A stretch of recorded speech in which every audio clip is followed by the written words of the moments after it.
Hey guys, I am Jamila Minnifield. I'm the primary boys therapist at First Light Wilderness, and I wanted to make a video. Just some things I was thinking about on the drive in to the woods, which is where I work. Yes, you should be jealous if you work in an office. But I was thinking about like what makes a wilderness therapist different from other therapists, and a few things came to mind. One probably being the flexibility. So when I was driving in here, I have to use a mapping app, and just information and coordinates and things that I just know firsthand because I work in this area. Also have to be pretty prepared for just about anything. And my car has even more stuff. I'm currently walking back from the field area of where the boys are currently located. But really what makes a wilderness therapist probably different than another therapist is like flexibility, definitely one. You don't really know what to expect coming out here. You definitely have to be comfortable in the wilderness and the unknown. Like I can go to the same campsite over and over, but there's still something different about that site.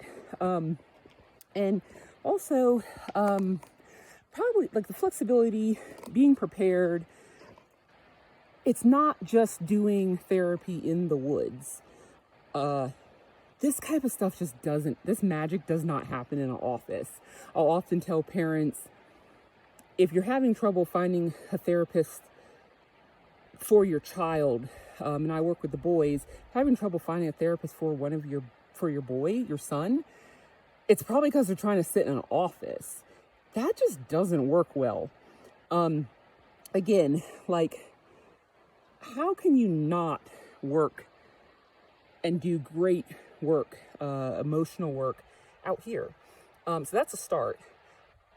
You know, another thing is things feel different. Like we have to think on our toes as a wilderness therapist. Yes, we plan for a lot. Yes, we do have a lot of the same outcomes and all the clinical pieces that a non-wilderness therapist or any other type of therapist would have. But the way they're executed usually looks a bit different. Because you're out in the wilderness, there's rain, there's snow, and there's everything in between. There's extreme heat sometimes. Not too bad in North Georgia mountains, but there's a lot of things that we have no control over. So those natural consequences that work so well with helping your children overcome and learn things, they also affect the adults too. So, you know, what I found is I am way more adaptable as just a human being because of what I've learned and experienced as being a wilderness therapist. The flexibility, the preparing, thinking on our toes, and just, you know, I think wilderness therapists really have to be in tune with who they really are in order to help the kids or young adults that they work with. There is no way I could be a good wilderness therapist if I don't really know who I am or who I'm shooting to be or working on something. Let me tell you, kids that have experienced some of the things that my kids have experienced, they're going to see through that. They're going to see through any facade, any shell that you're putting up or think you're putting up. They're going to see right through that. And they're not really going to trust the process and trust you. So I really, you know, I think what sums up a wilderness therapist is, outside of being a strong human being, showing up rain, sleet, or snow, no matter what's happening, it's also really trying to connect with your authentic self.